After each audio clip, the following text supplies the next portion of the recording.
O Dia de Finados, celebrado em 2 de novembro, foi instituído pela Igreja Católica no século X. Faz parte do calendário litúrgico da Igreja Católica. Na doutrina espírita, não há um dia de celebração dos mortos, pois cada pessoa celebra a morte de seu familiar no dia em que ela se deu. No livro do Evangelho segundo o Espiritismo,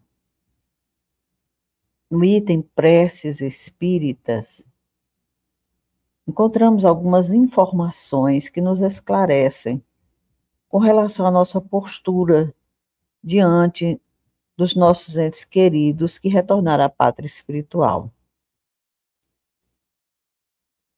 Jamais conheceram as puras e santas afeições os que pensam que tudo morre com o corpo, que o gênio que com a sua vasta inteligência iluminou o mundo é uma combinação de matéria que, qual sopro, se extingue para sempre. Que do mais querido ente de um pai, de uma mãe ou de um filho adorado, não restará senão um pouco de pó que o vento irremediavelmente dispersará. Como pode um homem de coração conservar-se frio a essa ideia? Como não o gela de terror a ideia de um aniquilamento absoluto e não lhe faz ao menos desejar que não seja assim?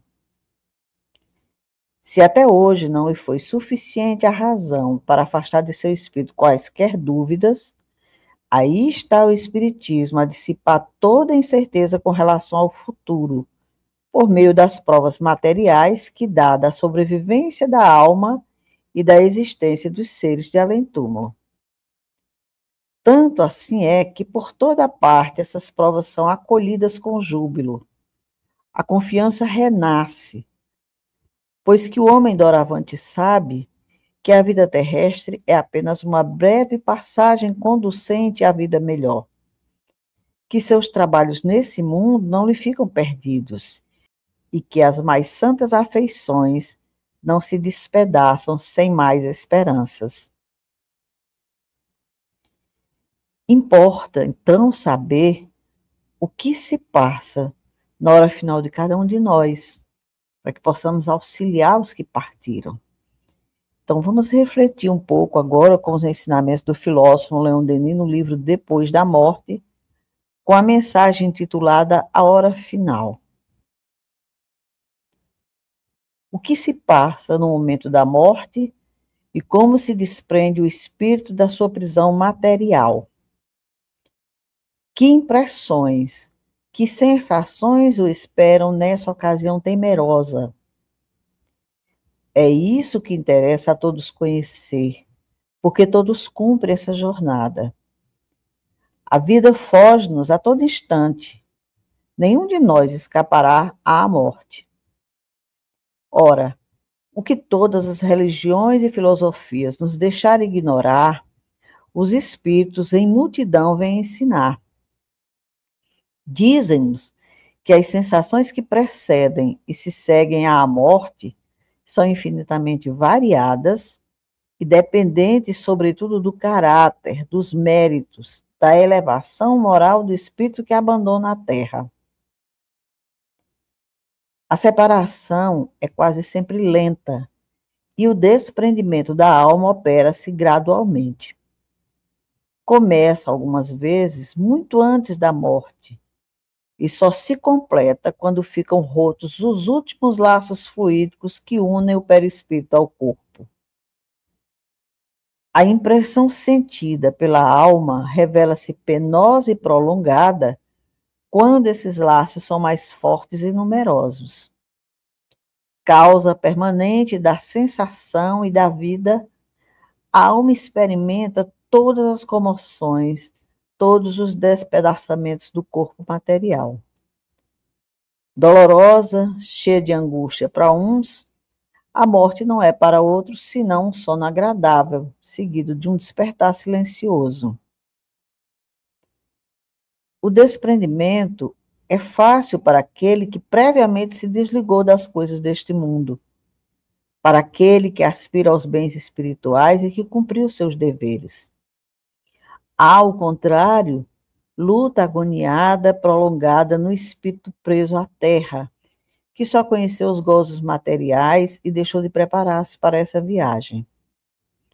Entretanto, em todos os casos, a separação da alma e do corpo é seguida de um tempo de perturbação, fugitivo para o espírito justo e bom, que desde cedo despertou ante os esplendores da vida celeste. Muito longo, a ponto de abranger anos inteiros para as almas culpadas, impregnadas de fluidos grosseiros. Grande número dessas últimas crê permanecer na vida corpórea, muito tempo depois da morte. Para estas, o espírito é um segundo corpo carnal, submetido aos mesmos hábitos e algumas vezes às mesmas sensações físicas como durante a vida terrena. Outros espíritos de ordem inferior se acham mergulhados em uma noite profunda, em um completo insulamento no seio das trevas. Sobre eles pesa a incerteza, o terror. Os criminosos são atormentados pela visão terrível e incessante das suas vítimas. A hora da separação é cruel para o espírito que só acredita no nada. Agarra-se como desesperado a essa vida que lhe foge. No supremo momento, insinua-se-lhe a dúvida. Vê um mundo temível abrir-se para abismá-lo e quer então retardar a queda. Daí uma luta terrível entre a matéria que se esvai e a alma que teima em reter o corpo miserável. Algumas vezes ela fica presa até a decomposição completa, sentindo mesmo, segundo a expressão de um espírito, os vermes lhe corroerem as carnes. Pacífica, resignada, alegre mesmo é a morte do justo. A partida da alma que, tendo muito lutado e sofrido, deixa a terra confiante no futuro. Para esta, a morte é a libertação, o fim das provas. Os laços enfraquecidos que a ligam à matéria destacam-se docemente. Sua perturbação não passa de leve entorpecimento, algo semelhante ao sono. Deixando sua residência corpórea, o espírito, purificado pela dor e pelo sofrimento, vê sua existência passada a recuar, afastar-se pouco a pouco com seus amargores e ilusões. Depois dissipar-se como as brumas que a aurora encontra estendidas sobre o solo e que a claridade do dia faz desaparecer. O espírito acha-se, então, como que suspenso entre duas sensações, a das coisas materiais que se apagam e a da vida nova que se lhe desenha à frente. Entrevê essa vida como através de um véu, cheia de encanto misterioso, temida e desejada ao mesmo tempo. Após, expande-se a luz. Não mais a luz solar que nos é conhecida, porém uma luz espiritual, radiante, por toda parte disseminada. Pouco a pouco o inunda, penetra-o, e com ela um tanto de vigor, de remoçamento e de serenidade. O espírito mergulha nesse banho reparador. Aí se despoja de suas incertezas e de seus temores. Depois, seu olhar destaca-se da terra, dos seres lacrimosos que cercam seu leito mortuário e dirige-se para as alturas. Divisa os céus imensos e outros seres amados, amigos de outroras, mais jovens, mais vivos, mais belos, que vêm recebê-lo, guiá-lo no seio dos espaços. Com eles caminha e sobe às regiões etéreas que seu grau de depuração permite atingir. Cessa então sua perturbação, despertam faculdades novas, começa o seu destino feliz. A entrada em uma vida nova traz impressões tão variadas quanto permite a posição moral dos espíritos. Aqueles, e o número é grande, cujas existências se desenrolaram indecisas, sem faltas graves nem méritos assinalados, acham-se a princípio mergulhados em um estado de torpor, em um acabrunhamento profundo.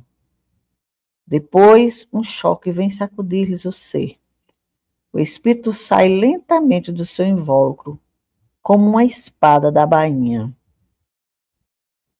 Recobra a liberdade, porém hesitante, tímido, não se atreve a utilizá-la ainda, ficando cerceado pelo temor e pelo hábito aos laços em que viveu.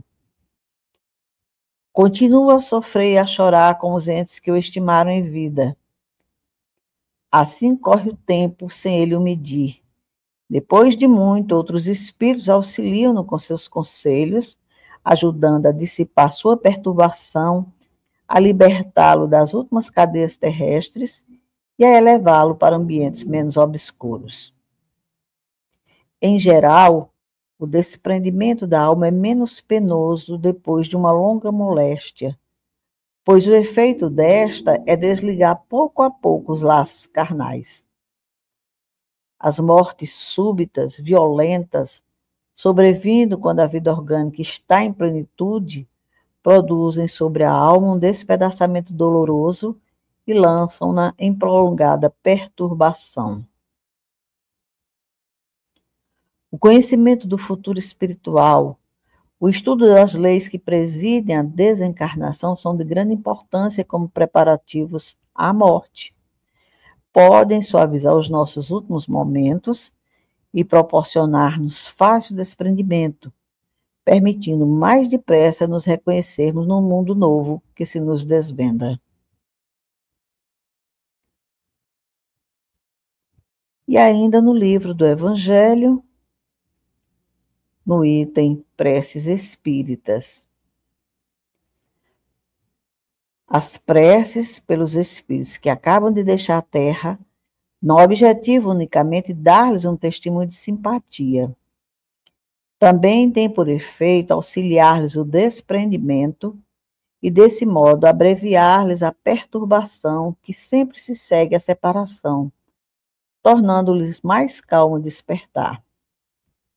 Ainda aí, porém, como em qualquer outra circunstância, a eficácia está na sinceridade do pensamento e não na quantidade das palavras que se profiram mais ou menos pomposamente e que, em amiúde, nenhuma parte toma o coração.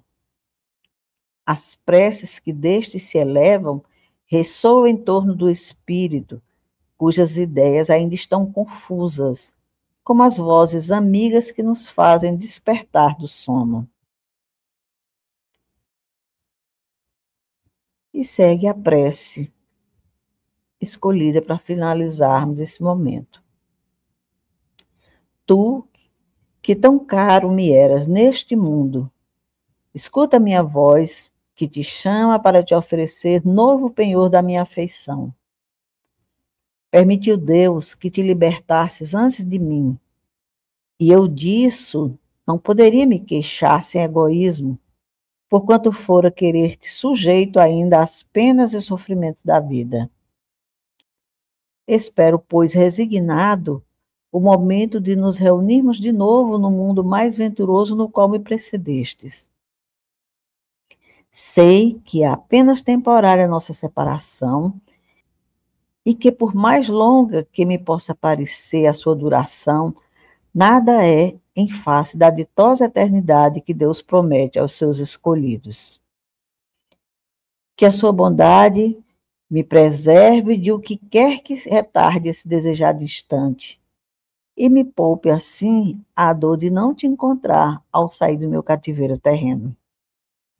Oh, quão doce e consoladora é a certeza de que não há entre nós mais do que um véu material que te oculta às minhas vistas, de que podes estar aqui, ao meu lado, a me ver e ouvir como outrora, se não ainda melhor do que outrora, de que não me esqueces do mesmo modo que eu te não esqueço, de que os nossos pensamentos constantemente se entrecruzam, e que o Deus sempre me acompanhe e ampara. Que a paz do Senhor seja contigo.